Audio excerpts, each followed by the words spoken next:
All right, rocking and rolling. Get Warrior Tough, the most monumental hour in media anywhere. We're your leadership and mental toughness coaches, Andrew Wittman and the Dutch Coleman, and we're talking about the science behind reconstructing your memories, misremembering, re-remembering, and how we can use that to our advantage. All right, Dutch, we're back in the saddle, buddy. Amen, brother. Now, I was telling right before the break, I was talking about, I sat down with a notebook and I did 101 of my most painful failures, embarrassing, bitter memories, embarrassing moments, times where I thought I was epic fail, things that I was not proud of myself, that I didn't like myself, that these are the ways that I remembered it.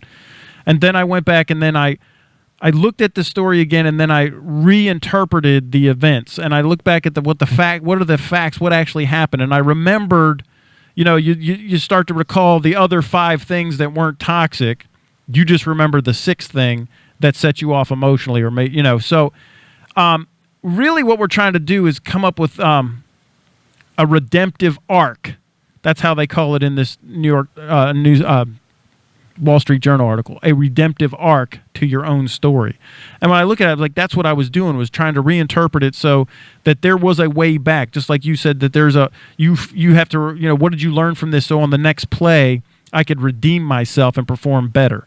And I think if we take that attitude towards our memories, there'll be a lot less bitterness, because listen to what I'm about to say. A lot of relationships where you take offense, you think somebody did you wrong, and you start to get offended, then you harbor that memory. It becomes toxic. And then the other 5 things about how awesome that person is really considered of you, you only focus in on that one thing, and it's a downward spiral into bitterness and unforgiveness and a damage that you may not be able to come back from, because it turns into hate.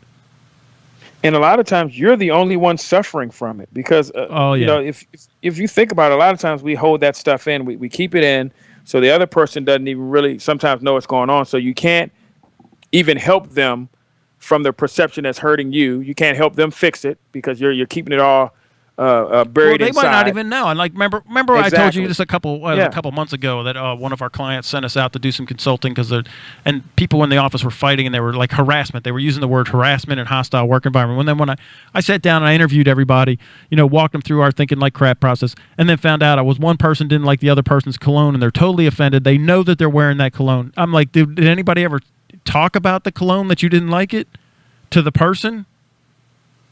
No. So you're offended now. Now you're using terms like hostile work environment because you didn't like somebody's cologne, and you swear that they're doing it to you. And it's a weird interpretation of the construction of your memory. And the person that is feeling that's harboring the harassment feeling is being eaten up inside. Meanwhile, the person who's doing the perceived harassment is oblivious to it. So still spraying on the cologne. And swearing and that they're the only one being damaged. Yeah, they're sticking it to me because they're wearing that cologne. And then everything else everything. So everything is looked through that prism. Like if they didn't answer their phone on the 3rd ring, right? They answered the phone on the 3rd ring for everybody else, but when I call, it goes to voicemail. It's just stupid junk like that. But that's how so you can go back and be like, look, I mean, honestly, you're offended because it went to voicemail. You're offended because they're wearing the wrong cologne. You're offended, right? So because now you're reconstructing all these memories and focusing on the toxic thing. And in the Warrior Tough process, that gets cut out like cancer, man. There ain't any. I'm going to remember like the good thing. Like, what am I grateful for? How about that? Why don't we remember the thing that we're grateful for in the memory when we're reconstructing it?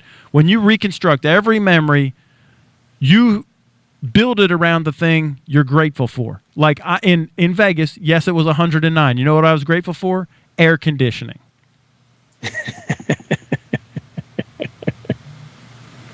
That's true. It's something that simple. People miss it. It's really that simple. It's a choice. And when you find yourselves in the right mindset, when you find yourself, steeped in warrior culture, you're going to begin to do these things. And if you ever look back, you're going to laugh. You're going to laugh that you allowed yourself to do it the other way for so long when it's so easy to do it the right way. There's so many benefits. You're propelling yourself forward at an exponential rate compared to what you were before. And life is good.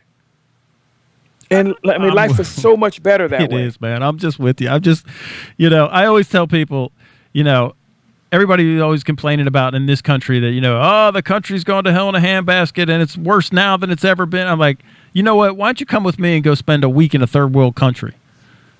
And stop worrying about our country. We'll never be that. Listen, Americans get mad if it takes too long to get through the drive-through. There's no way we're going to put up with no power, no indoor plumbing, no air conditioning. We're not going to put up with that. So just relax, man, and be grateful that, you live where you live. I summed it up in a tweet this past week. Again, you can reach us at the Dutch Coleman on Twitter and at Warrior Tough PhD.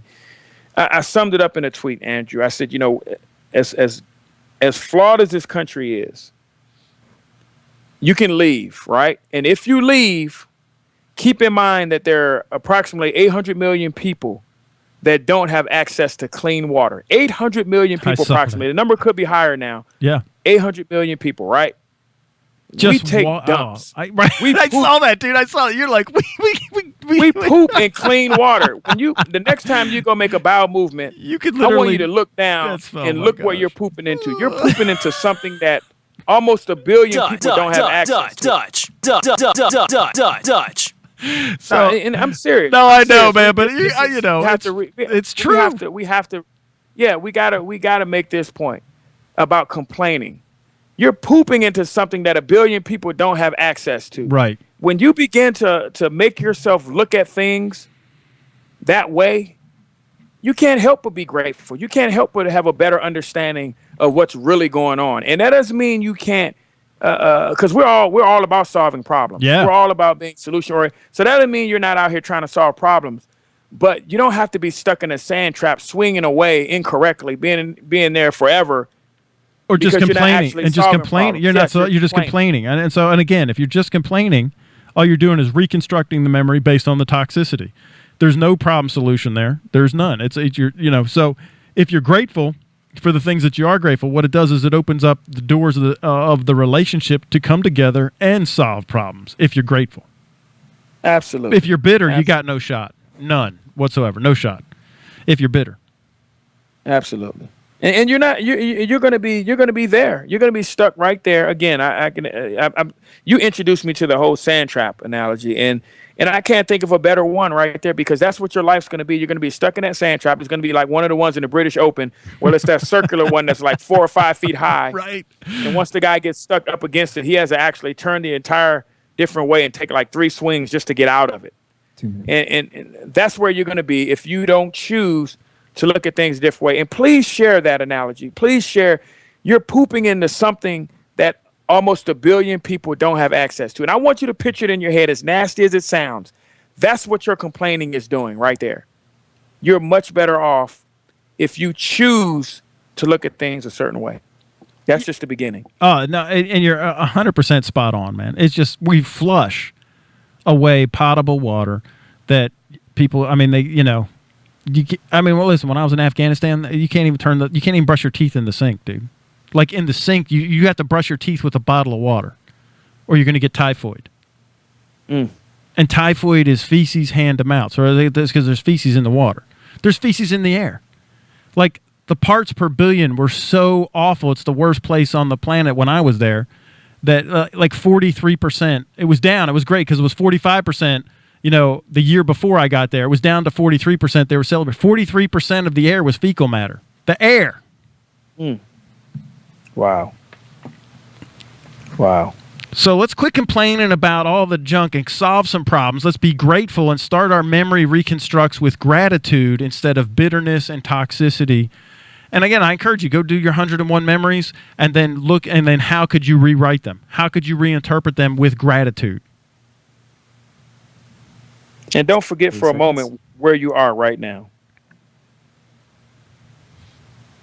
No. And how grateful. I'm just, look, the hour's gone, Dutch. I'm grateful for you. I love you. I'm so glad we're partnered up. And you know what? I'm grateful for the technology that you could be in Pennsylvania and I'm in South Carolina and we could do this every week. I love you, buddy. The hour's gone, and I'll see you next week. Amen, brother.